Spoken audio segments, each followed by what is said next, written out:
Isn't this sweet to be here with friends? It's just so great. And I'm just so thrilled with what you all are doing, you know. And I don't know why I'm up here and you're out there, you know. So don't be deceived by the fact that I'm up here. Doesn't lend me any special status because what you're doing here in England is just extraordinary.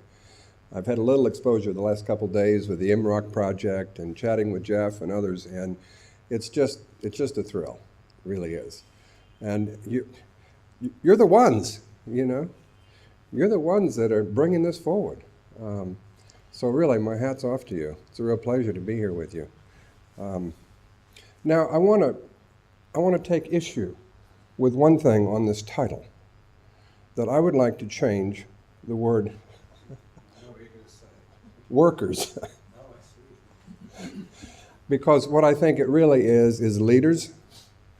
Because any person who has been confined, locked up in an asylum, institution, or hospital, who has the courage to step up, share their experience, and go into the lion's den, if you will, of trauma and sometimes pretty bad treatment, is really a leader.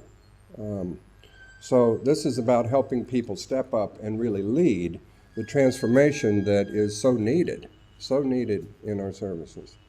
And acute care settings, hospitals, I can be a little cynical. There's probably only one thing that interferes with recovery more than a treatment plan. I don't know how you feel about treatment plans, but I've frankly never heard someone said they recovered because of their treatment plan, their care plan. We're trying to recover from that too, you know. But probably the one thing that's even more challenging is being in a hospital. And sometimes I've said people don't recover in a hospital. But one of my mentors, Bill Anthony, pointed out that maybe it's a place where recovery can start. And I would like to think so. But for recovery to start, someone has to hear the message. And that message comes from someone with a lived experience of recovery. And that's why this is so exciting about peers being able, people in recovery with lived experience, being able to be in settings where they can share hope, you know, from their own personal experience, and help inspire other people to say, maybe I can do that too. So peer leaders in acute settings, masterclass. Now, apparently there was the first class, huh? Is that right? This is the master class? Are we doing advanced peer talk now? Yeah, so we have a workshop that we call Advanced Peer Practices, and it's about stepping up. You know, it's about going to another level, because we all, and recovery is about growing and contributing bigger in bigger ways and doing more. So let's all step up and be master peer leaders to lead the field, to lead the country. I see that that's what you're doing. Thinking out of the box. Sometimes we've got to get out of the box, right? Stretch our thinking, use our imagination, use our creativity. I had to change my label. We all have labels. I was commenting to Jeff about Professor Shepard. And they have meaning, but sometimes they get in the way. It could be a diagnosis. It could be a job role. CEO is not Chief Executive Officer. That's not necessarily how I would like you to know me. So I had to recreate that CEO thing to creating extraordinary opportunities, and that challenges me, and I think we can all be that and do that in our work and in our life, right? So let's be extraordinary. Just a reminder about Recovery Innovations, a few things. In 2000, we had to change our mind about our purpose because we were off purpose. To be the premier provider of crisis stabilization services, it's nice to be the best, but the best at what? Stabilization. And people began to tell me that that's not what they wanted, right? They wanted to have a life, they wanted to move on, they wanted to recover. And so we created our purpose around this mission statement. And I know in ImROC, there's a lot of work that you do around your purpose, your mission. And I think the first two words are the most meaningful words here to me, to create. We get to make it up. We really do. It's up to us to create. And we're really not creating recovery. What we're creating is an opportunity, an environment where people can get their power to recover. Because recovery is the person's job, right? We want to have some success. We want to have some goals. We want to be intentional together. We want to go someplace. And we want to do that in relationship by connecting to who we are, ourselves, others around us, and then what we often refer to as that spiritual connection that we call meaning and purpose. Because when life becomes harder and more difficult, it's easy to forget why we're here, right? What our purpose is. So we used to be called Meta Services, but now we're Recovery Plus Innovation. And recovery, of course, our definition, many of you have seen this, is very simple: remembering who you are, because we may have forgotten, and using your strengths to be all you were meant to be. So I love this quote from Parker Palmer, the author, scholar, and it kind of describes that we arrive in this world with birthright gifts, then we spend the first half of our lives abandoning them or letting others disabuse us of them. As young people, we're surrounded by expectations that may have little to do with who we really are. Expectations held by people who are not trying to discern our selfhood, but trying to fit us into slots. Under social pressures like racism, sexism, perhaps mentalism, our original shape is deformed beyond recognition. We ourselves, driven by fear, often betray our true self. So what recovery is helping people get back to their true self and be all they can be. Innovation, you're doing something that hasn't been done before. There's no roadmap for this. You know, we have a vision, we have a dream, but we don't know exactly how to get there. And it's uncomfortable to be in that kind of place because it's disruptive. It disrupts the status quo. So how do we do this? We do this together, right? You, here, doing this together, supporting each other, sharing the risk, learning from the mistakes, because that is indeed how we get to success. We fail. The ability to fail efficiently is the key to innovation. So rather than get in trouble, we discover the possibilities that emerge as we are trying new things, as we're learning from our mistakes, as we're supporting each other. You've seen this, but what I'm particularly challenged by still is the vision in the U.S. of the new Freedom Commission report.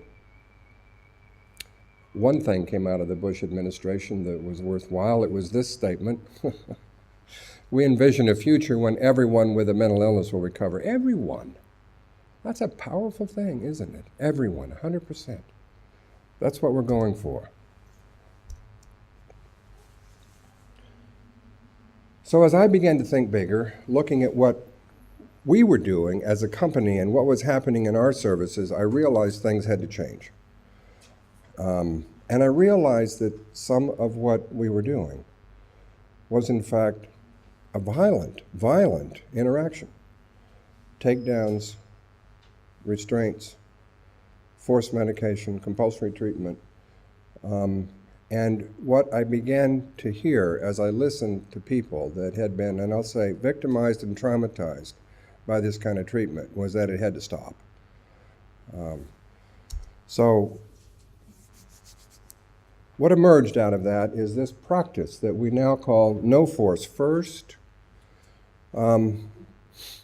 Bill Anthony wrote an editorial in Psych Rehab in 2006, and he got a huge reaction, pushback from the field, because we all know, he called it no force. Let's eliminate force. We all know and can think of times when force was necessary. So we say no force first. Force is the last option. It's the last alternative. We've been too quick to call the police, too quick to lock people up. And Bill points out that there's no such thing as forced recovery. That's not how people recover. The conditions that generate forced treatment are easily trumped by our seeming indifference to the massive use of force in the mental health culture. Let us commit to figuring out how to stop our mindless use of force. Let us use our best minds to figure out how to extricate our field from being society's purveyors of force. It's not our job, yet it's what we've done.